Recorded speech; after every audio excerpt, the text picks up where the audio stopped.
Tendencias y Respuestas. En el video de hoy vas a aprender qué es el fundamentalismo y 3 respuestas objetivas para el mismo. Uno de los temas más frecuentes en las redes sociales hoy en día es el fundamentalismo. Comúnmente se le asocia con un lenguaje de odio y tiene una connotación negativa.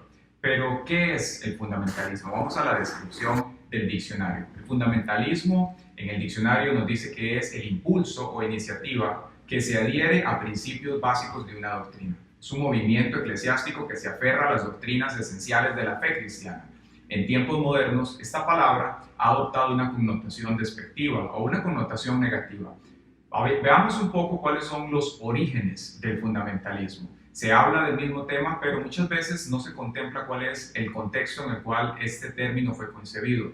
El fundamentalismo tiene su origen en el seminario Princeton, en los Estados Unidos, cuando dos empresarios abogados, los hermanos Milton y Lyman Stewart, crearon una organización, una fundación que probablemente usted le ha escuchado hablar, es la organización Wycliffe y Misiones de Nuevas Tribus, en las cuales desarrollaron mucho material, en el cual colaboraron más de 100 autores, y realizaron la traducción de la Biblia a más de 300 idiomas. Estos hombres tenían una industria petrolera, eran hombres muy influyentes en la sociedad y a través de esto se logró desarrollar un material llamado Los Fundamentos, un testimonio de la verdad.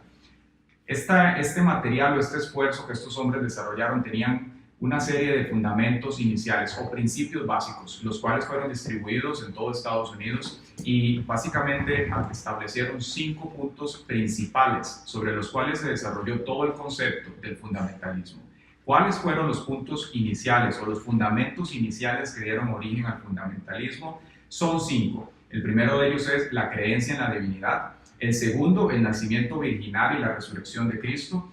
El tercero, la segunda venida del Señor. El cuarto, la redención. Y por otro lado también uno de los más importantes y más cuestionados años después de esto, la inspiración y la inerrancia de la palabra de Dios. La pregunta a este gran concepto y todo el ataque que escuchamos hoy en día alrededor del fundamentalismo es ¿qué lo causó? Es decir, ¿por qué hubo este esfuerzo coordinado de estas personas para desarrollar este concepto y establecer este documento que dio inicio a este gran movimiento social que ha impactado no solamente a nivel religioso, sino también a nivel político, a nivel ideológico, y que ya no es solamente algo asociado al cristianismo, sino que también lo vemos para referirse a ciertas corrientes del Islam y ciertas corrientes progresistas también. La respuesta inicial del fundamentalismo, bíblicamente hablando, o más bien en los círculos eclesiales, fue una reacción en contra del modernismo. Cuando hablamos del modernismo, básicamente estamos hablando de un movimiento social que ocurrió en el siglo 1900 y en el 2000, ¿verdad? El modernismo básicamente lo que planteaba era una respuesta objetiva, intelectual, a todo asunto que estaba en ese momento popularmente siendo comunicado en la sociedad. Es decir, cuando la ciencia comienza a desarrollarse, los científicos de aquel momento, con el conocimiento que tenían a su alcance, buscaban una respuesta intelectual y científica para todas las cosas. Claramente, al comenzar a conocer de la Biblia, empezaron a buscar una respuesta a cosas que tienen que ser entendidas únicamente a partir de la fe. Y dentro de toda la enseñanza bíblica hay una serie de aspectos que fueron claramente atacados. Entre ellos, el modernismo empezó a cuestionar lo que era la inspiración o lo que es la inspiración divina e infalibilidad de la Escritura. También, por otro lado, cuestionaban que el hombre fuese creado a imagen de Dios, los milagros, el nacimiento virginal de Cristo, la divinidad del Mesías y el carácter expiatorio con su muerte. Por supuesto, también la resurrección histórica. De la mano del modernismo, que fue esta corriente que atacaba al fundamentalismo, había una tendencia a nivel de Europa, principalmente en Alemania, que se le conoce como la alta crítica bíblica, en la cual todo tenía que ser comprendido desde una posición filosófica y científica.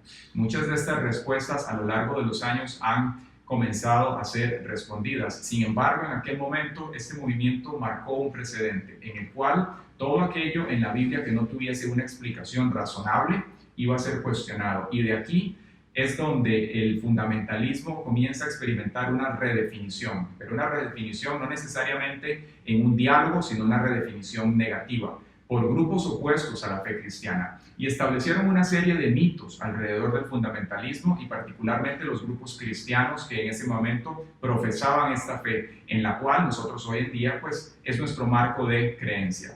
¿Cuáles fueron los ataques principales de estos grupos en su redefinición del concepto inicial del fundamentalismo? Son 4 puntos. Uno de ellos, la interpretación literal de la palabra de Dios, es decir, ellos dicen que los grupos fundamentalistas interpretan toda la Biblia literalmente. Otro de los puntos cuestionados por los grupos opuestos a la fe cristiana con respecto al fundamentalismo es que son catalogados como personas de poca educación o ignorantes. Un tercer punto que también era puesto sobre la mesa es el tema de que son opuestos o se oponen a toda la agenda LGBTI, que en ese momento era conocido como el movimiento gay, y también que la fe y la ciencia no eran conciliables, no había razón, no había un acuerdo en las cosas en las cuales se estaba compartiendo en ese momento. Al revisar la crítica que se realiza contra el fundamentalismo por parte del modernismo, es importante entender qué hay detrás de estas acusaciones, es decir, cuáles son las corrientes filosóficas que son contrapuestas al movimiento del fundamentalismo. Básicamente, detrás del ataque del fundamentalismo tenemos una ideología profesante y es el relativismo. Y el relativismo dice que no hay una verdad absoluta.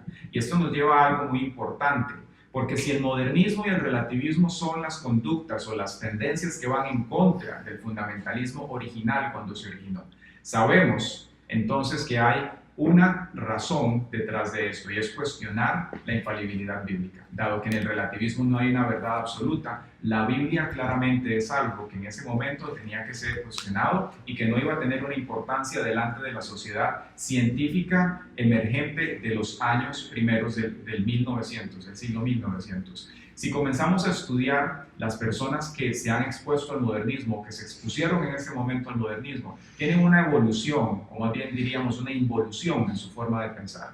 Pasan de un modernismo a un agnosticismo y muy usualmente caen al ateísmo, es decir, comienzan cuestionando la verdad de la Biblia para después pasar a no tener una definición con respecto a una deidad y después no creer en absoluto en que existe un Dios, un creador.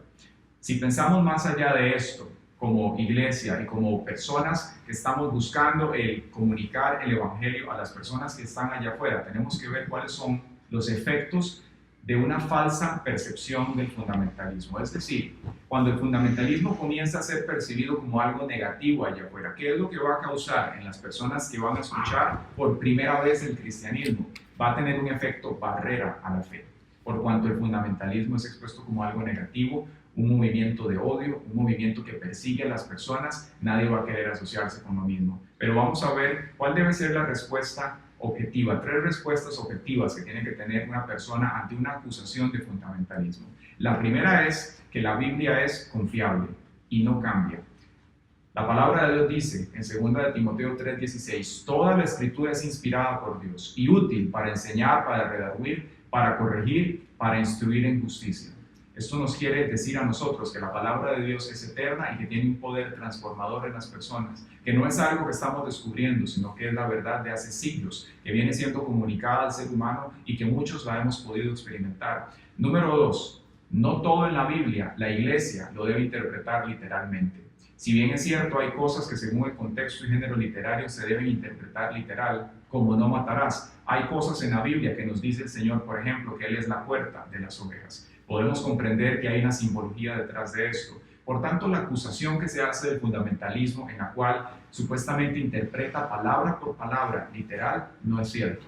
La Biblia se interpreta contextual, no literalmente. Y número 3, la Biblia presenta la verdad y el amor de Dios para una sociedad que está perdida. En ningún momento los grupos cristianos o el cristianismo es un grupo de odio. Es un grupo que mostramos el amor de un Dios que dio su vida en un madero para que nosotros pudiésemos tener un acceso a la eternidad. En conclusión, podemos ver que las acusaciones que se han hecho recientemente contra el fundamentalismo no tienen sentido desde una base histórica. Por tanto, la iglesia es llamada a mantenerse según la instrucción del Maestro, mantener sus pies sobre la roca. La epístola de Juan nos dice, en 1 Juan 1:9, si confesamos nuestros pecados, Dios que es fiel y justo, nos perdonará y limpiará de toda maldad. Por esta razón queremos invitarle a que si usted quiere aprender más de este y de otros temas, nos visite en la Iglesia Casa del Pan en La Sabana. Muchas gracias.